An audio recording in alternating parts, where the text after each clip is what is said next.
an extraterrestrial perspective. It was a behavior we have been taught from the get-go.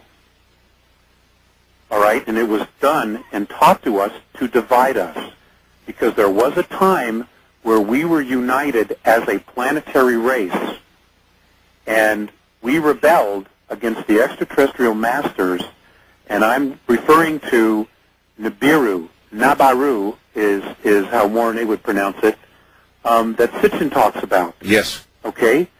They, I don't know if I can say this on the air, screwed with us so bad. Yeah, you can say that. Okay. Do you buy into that now? There's no question that it's fact. No question. All right. There's no question that it's fact. All right. I have been told that we were actually created. You say as royalty. I've heard by the Anunnaki as slaves to mine gold. They took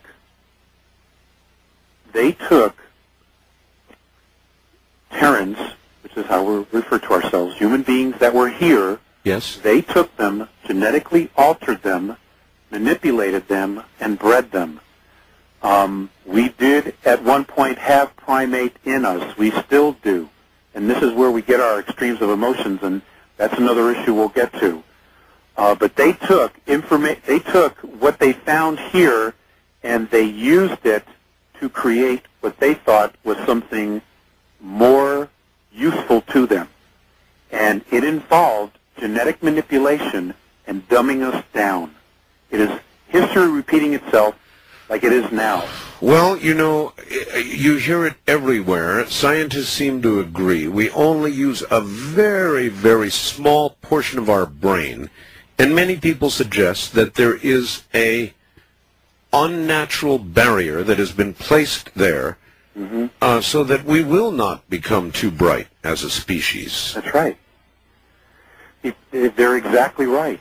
And it is tied to not only consciousness, but also to what our scientists call junk DNA. What they need to do is they need to re-look at that and try to figure out a sequence to realign what they call junk DNA. Now, this is such a huge subject, and I didn't think we'd get into this so quickly. Well, I just but it's jump right okay. in. Hey, it's okay. You know, I'm here to do it.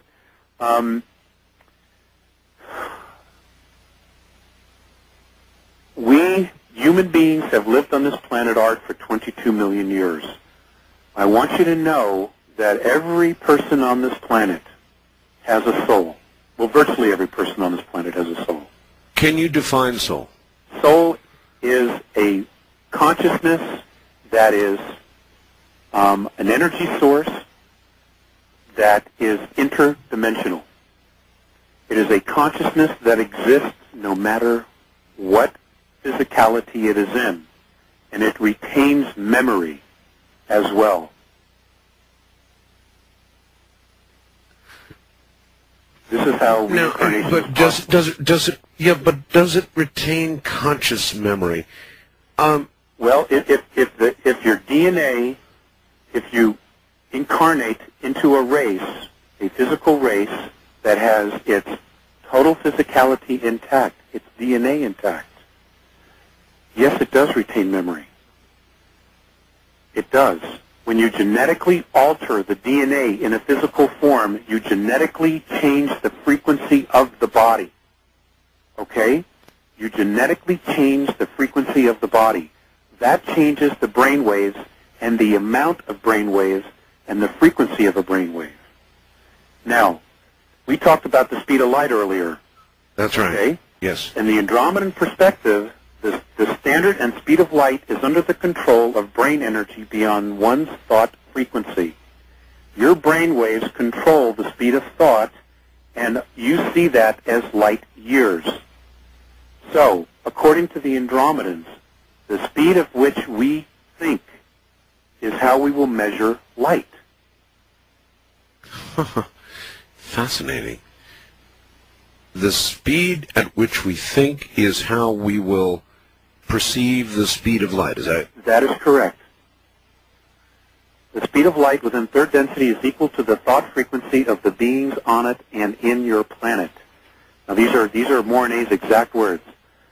But on your third density, speeds of your thought transcend the dimension you are in or creating. Thought travels beyond a speed of 1 billion light years in other dimensions. The speed of thought is equated to brain energy when it reaches a certain limit of the speed of light. The cerebral generator in the brain is there to transform the light speed to light year and thus condenses the light power to the soul. Okay, you said contact. I don't want to get too beyond. Some of what you're saying is going to be difficult to understand if we move too quickly. You're saying that contact is now close. And when I say contact, I mean not just Alex Collier and others, but full-blown, here we are, contact. Right. How close? They're going to shake the tree. How close are we? It's imminent. According to Mornay, there is supposed to be a massive flyby during the daylight hours across the planet.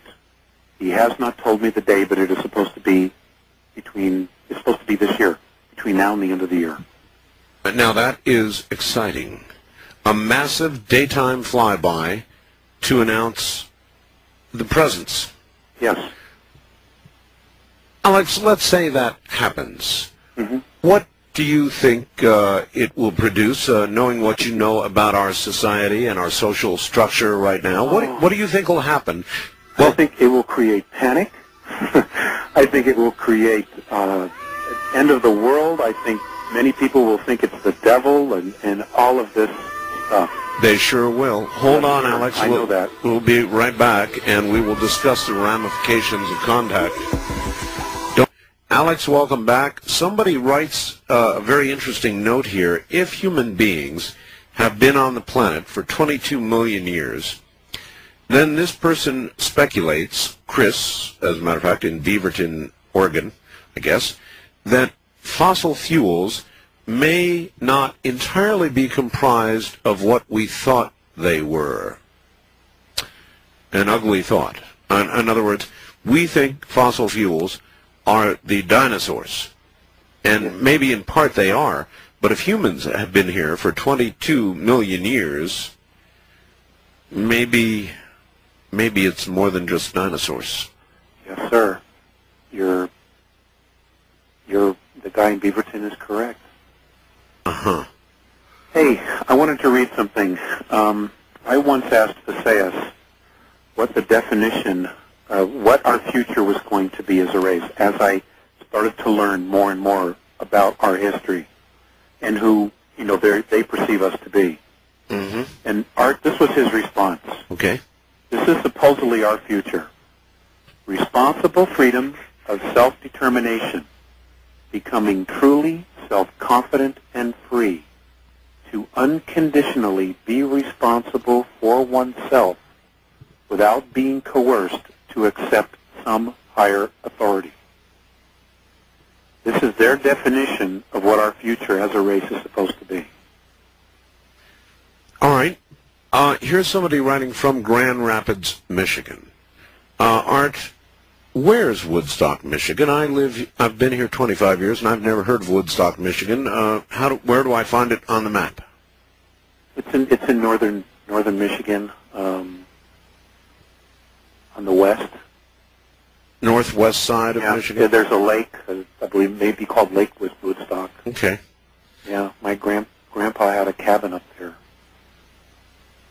You understand that people have a difficult time buying this. I mean, they have all kinds of very deep-seated, I don't know if prejudice is the right word, prejudices of what they've learned and believe. And so they revolt listening to something like this. Well, I can totally relate to that. But Art, I'm just delivering the message because that's what I agreed to do. Oh, I know, but a lot. And so many things about our history we were told, we would never do. This never could happen. This never did happen. And what happened? We found out differently.